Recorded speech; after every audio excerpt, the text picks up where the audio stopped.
सत्ता की भूख नेताओं को कुछ भी करने की मजबूर कर देती है। कुछ भी, चाहे वो देश के खिलाफ हो, राष्ट्र के खिलाफ हो, संविधान के खिलाफ हो, हमारी संप्रभुता के खिलाफ हो।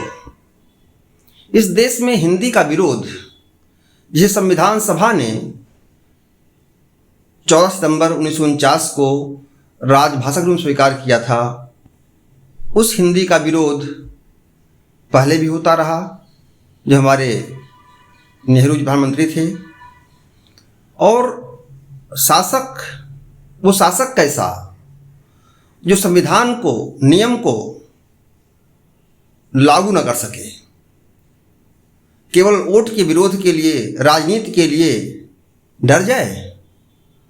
जो काम दक्षिण भारत के आंदोलन डर करके नेहरू ने किया था, वही काम आज महाराष्ट्र में नई शिक्षा नीति के तहत जो हिंदी को तीसरी भाषा के रूप में लागू किया गया था महाराष्ट्र में, ठाकरे बंधुओं के विरोध से महाराष्ट्र सरकार ने वापस ले लिया।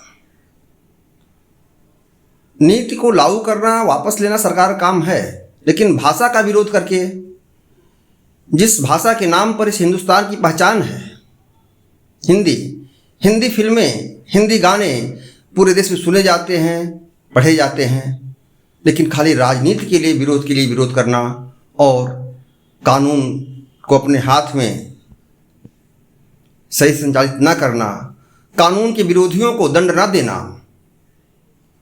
ये तो देश को दिन तोड़ देगा। और भारतीय संस्कृत, सभ्यता, भाषा से विरोध करने वाले लोगों का यही तो मंशा है।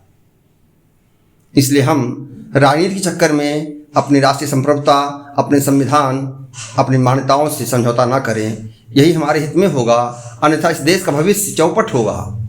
और हिंदी तो इस देश की जान है, मस्तक है, और हिंदी का ही विरोध, हिंदी को तो पूरे भारत को जानना चाहिए, समझना। भले आपकी मातृभाषा जो भी हो, आप शिक्षा उसको ग्रहण करिए, लेकिन हिंदी ना जानिए, जो राष्ट्रीय आंदोलन के समय एक सूत्र में बांधने वाली पूरी भाषा थी पूरे देश को।